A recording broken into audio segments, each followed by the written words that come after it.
HBCU Legends fans, I'm Kyle T. Mosley here from Sports Illustrated's Fan Nation, and we have a good one for you today. He's visiting with us once again, and it's Coach Byron Smith of the Prairie View Panthers. The Panthers just vanquished the Washington State Huskies on last night, 70-59, and it was a part of one of the historic seasons already for the SWAC as well as the Prairie View team. But here to tell us a little bit more, Coach, how you doing? Doing well. And yourself, Kyle? Good, good. Look, man, talk about what happened last night. I wasn't able to make it up to PV, but it was just a fantastic thing to watch on the television, and I was rooting for you guys all the way. Thank you. Definitely a great night for our program, our institution.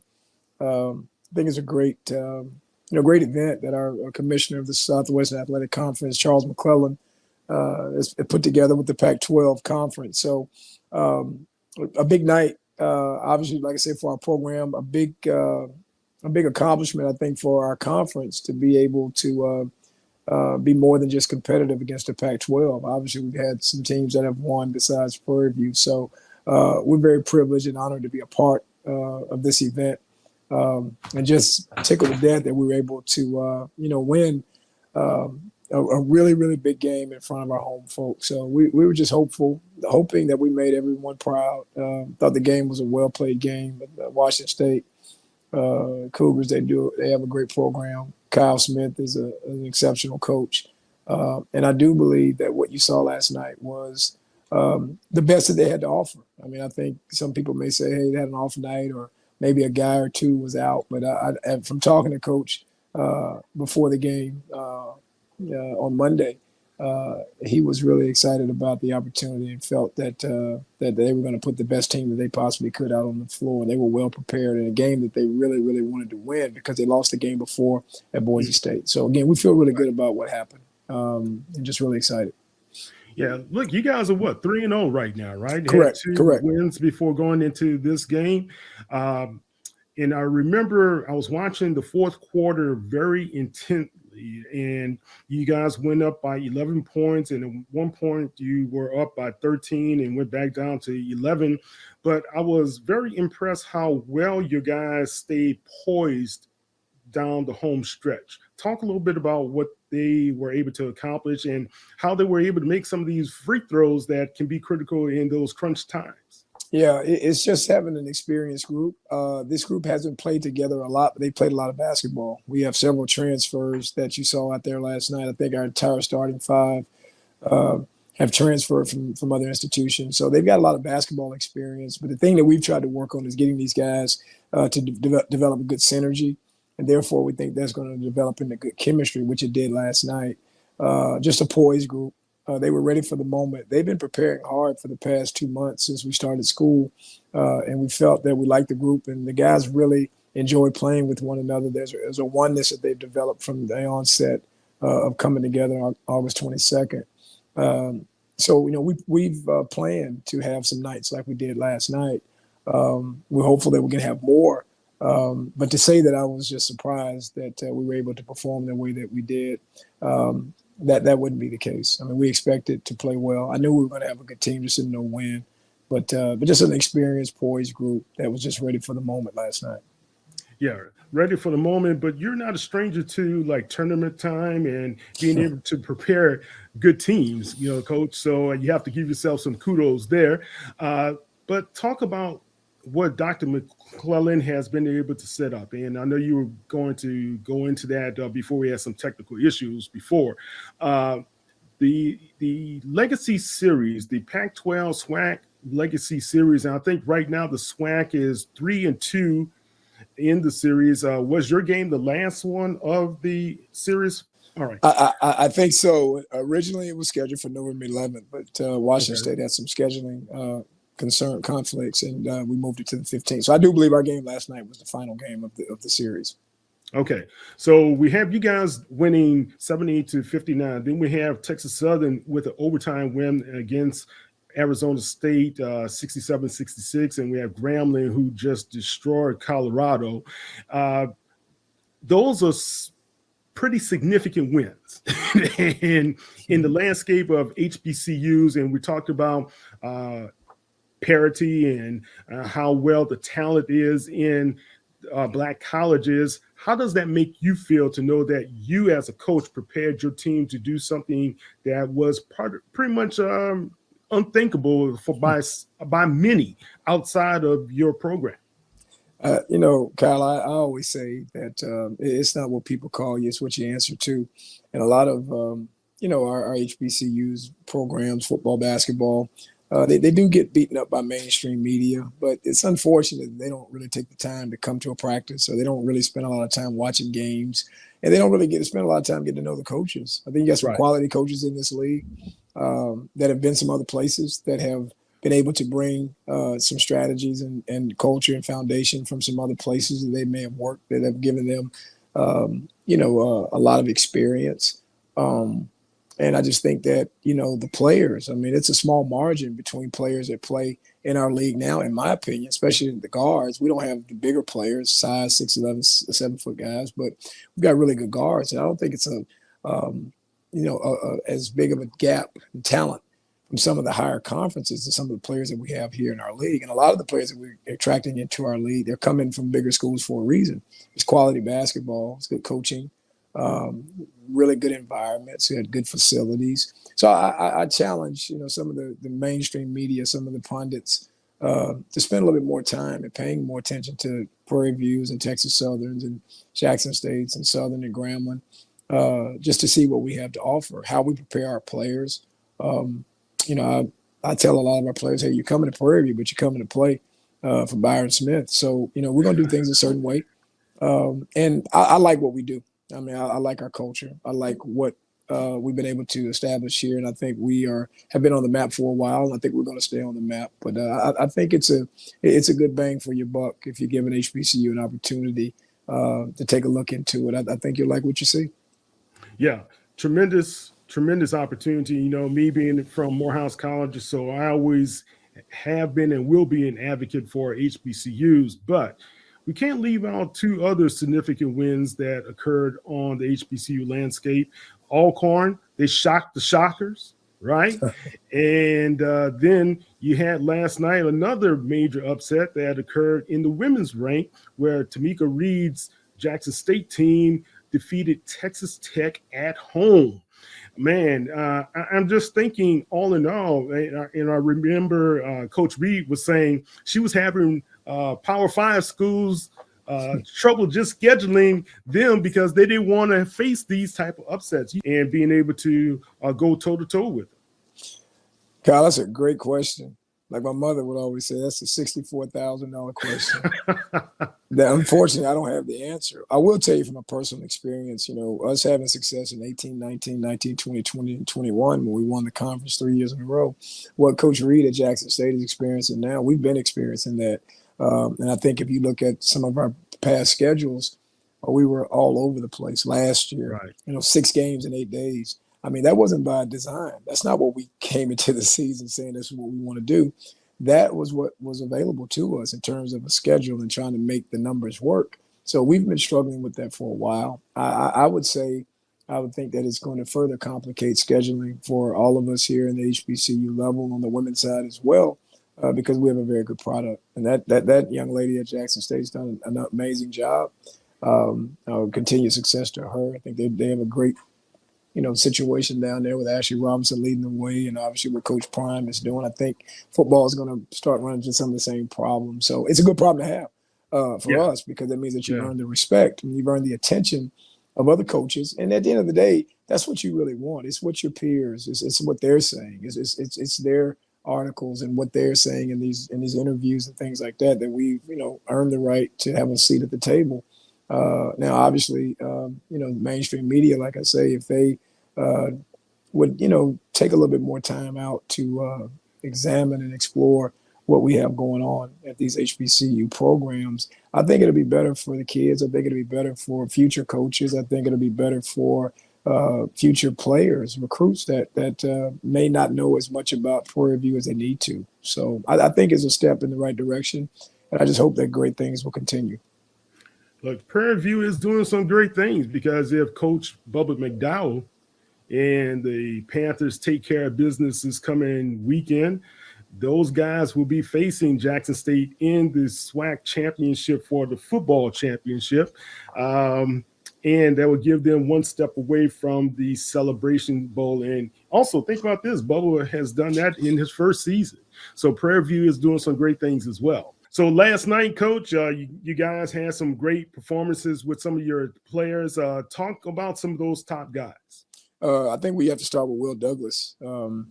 I thought he was, from top to bottom, start to finish, the best player on the floor. He's a returning starter from last year. Had consistency problems last year. Had some good moments for us, but just didn't finish as strong as I thought he would. But he started the season off great. It was like someone shot him out of a cannon last night.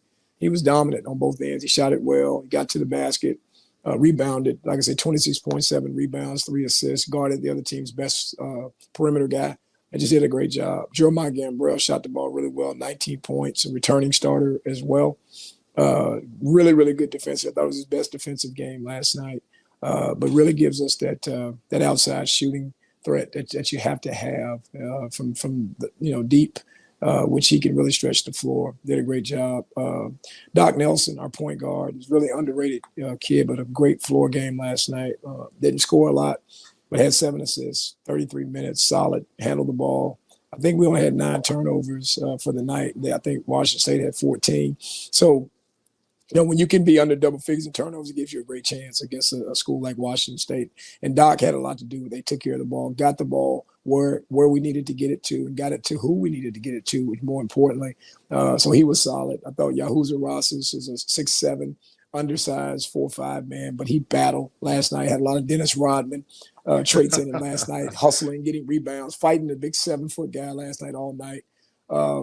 Takorian Smith was all around, handled it, great defense, made some shots early, just a tough kid. So, we had just from top to bottom, we were consistent.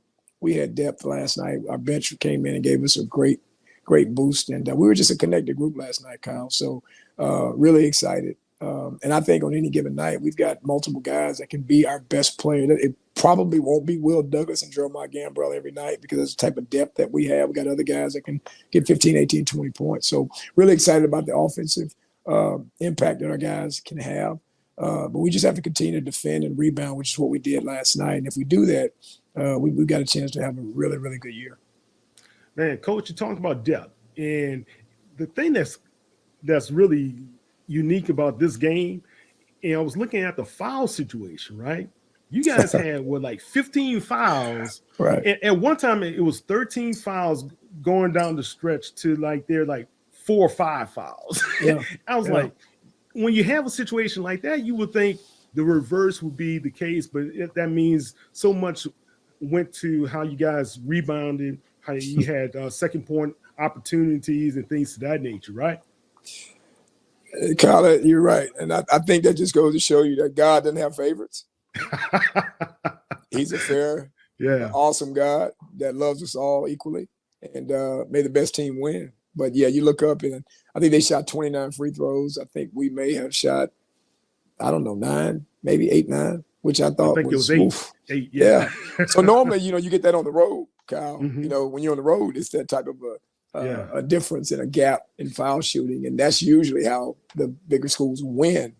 They shoot so many free throws. It was just really phenomenal that we were such a big gap in how many they shot, and how many we shot, and how many fouls were called and things like that. Although I thought the officials were fair, they did a great job. And I know those guys, and it was made the best team win. But I think sometimes it's about the angle, the referees, the officiating, kind of what they see.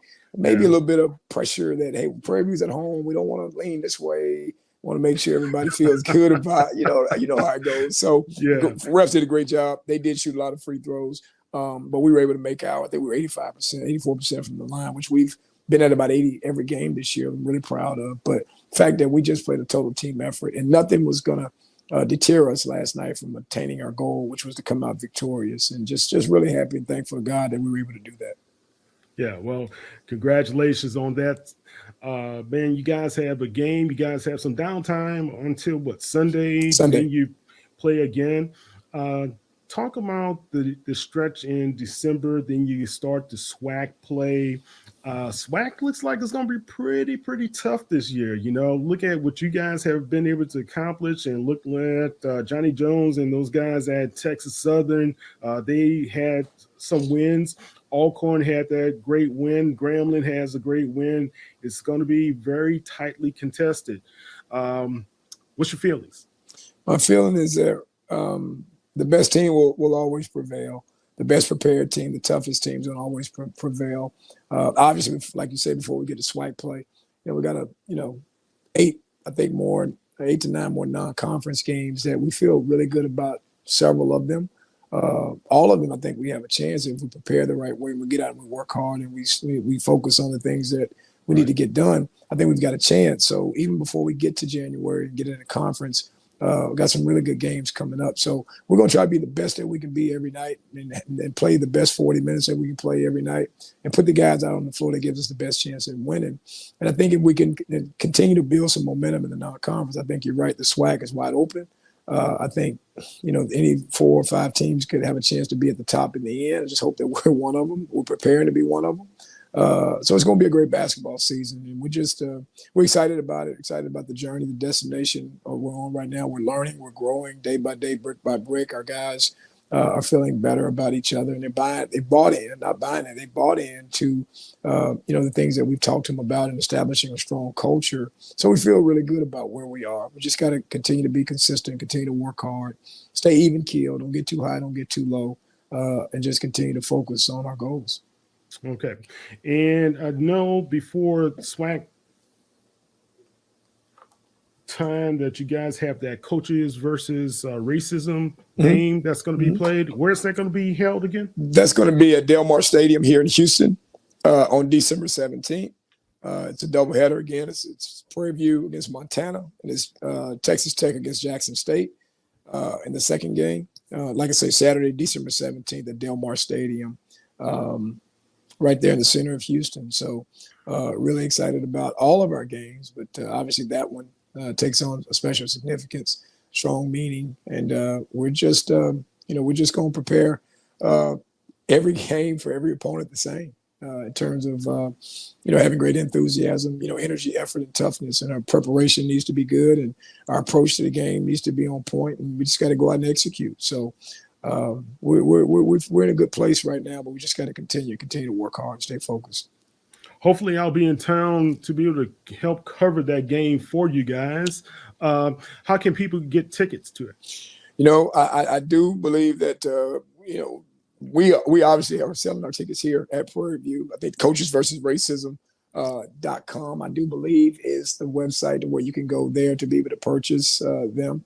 And I'm pretty sure for the people that are traveling, Montana, I'm sure there's schools, and I'm pretty sure Texas Tech, Jackson State will have give access to be able to get those tickets. But I think it's going to be a big event. I think it's going to be something that's going to garner a lot of attention. We're excited to be a part of it, and just want to see it be a packed house.